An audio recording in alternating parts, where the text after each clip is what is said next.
Assalamualaikum warahmatullahi wabarakatuh. Salam Pramuka. Selamat pagi, siang maupun malam untuk kakak-kakakku se-Indonesia yang menonton acara Kak Ridwan ini. Hari ini Kak Ridwan terbiasanya bukan sebiasanya lagi, terbiasanya Kak Iwan keliling untuk mengajar ke sekolah-sekolah.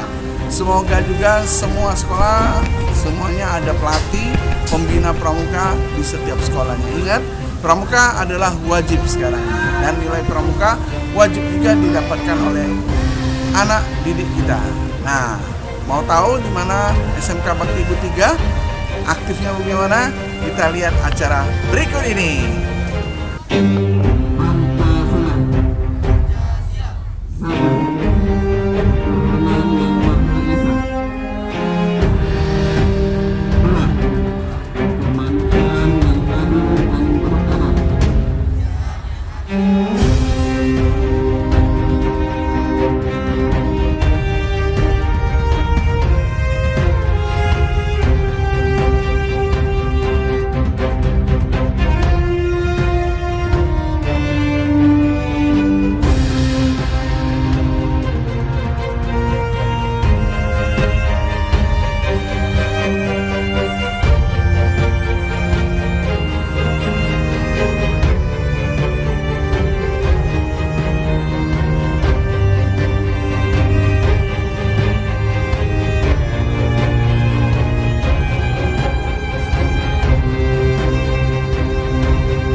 Assalamualaikum warahmatullahi wabarakatuh. Nah, kakakku sudah lihat kan apa kegiatan dari Pramuka SMK Bakti Ibu 3? Banyaknya anggotanya ya, antusiasnya para pramuka wajib atau yang aktif, semuanya kolaborasi yang baik. Nah, sekarang nih mari kita sama-sama berdoa semoga pramuka tetap jaya untuk pramuka Indonesia.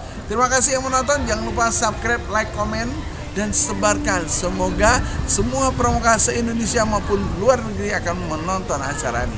Terima kasih. Wassalamualaikum warahmatullahi wabarakatuh. Salam pramuka.